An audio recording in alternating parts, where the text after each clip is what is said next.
Ce sont toutes des œuvres en papier faites à la main. Je fais moi-même le papier. Et j'utilise différentes fibres naturelles. Ici, vous avez un tableau avec des fibres d'abaca, de lin. Ici, ce sont des œuvres inspirées des enluminures du 13e siècle. Ici, j'ai voulu illustrer la cellule intérieure de Catherine de Sienne. Ici, il y a cajou et papier. Ici, il y a même de la laine dans le tableau. Un papier de quenouille et abaca.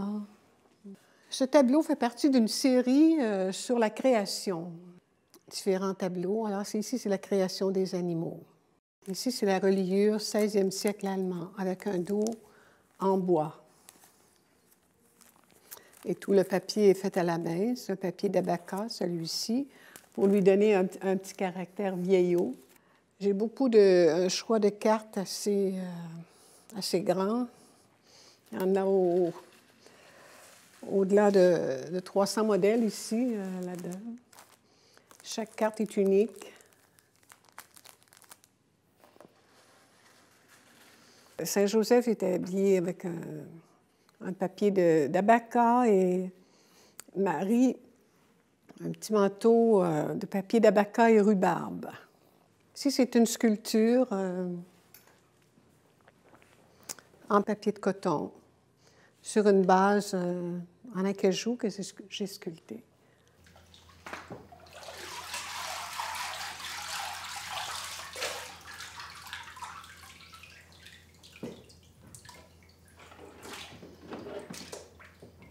Alors là, je couche le papier sur un feutre.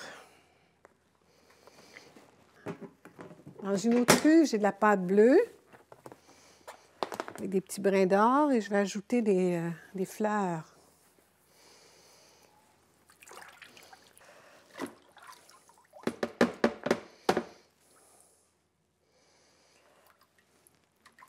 Là, je joue avec ça un peu pour avoir quelque chose qui m'intéresse.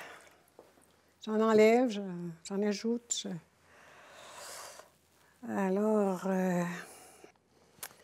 ici, on va lui mettre ça comme ça, tiens.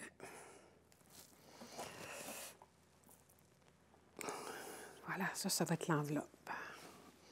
Ensuite, je mets un autre feutre par-dessus et quand j'en ai une dizaine d'épaisseur, je presse le papier.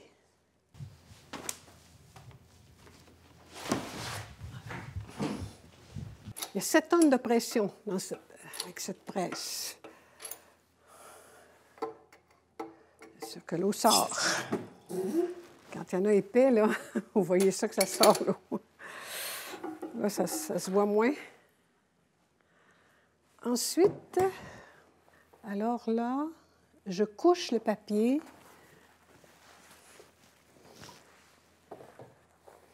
sur la pâte sèche.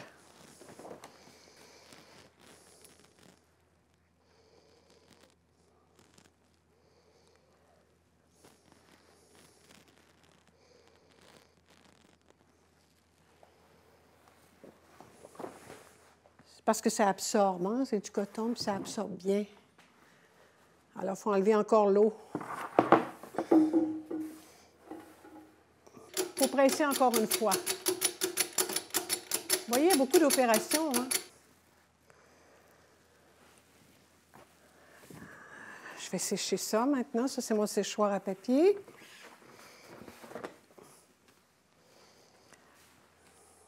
Vous voyez comme elle est belle.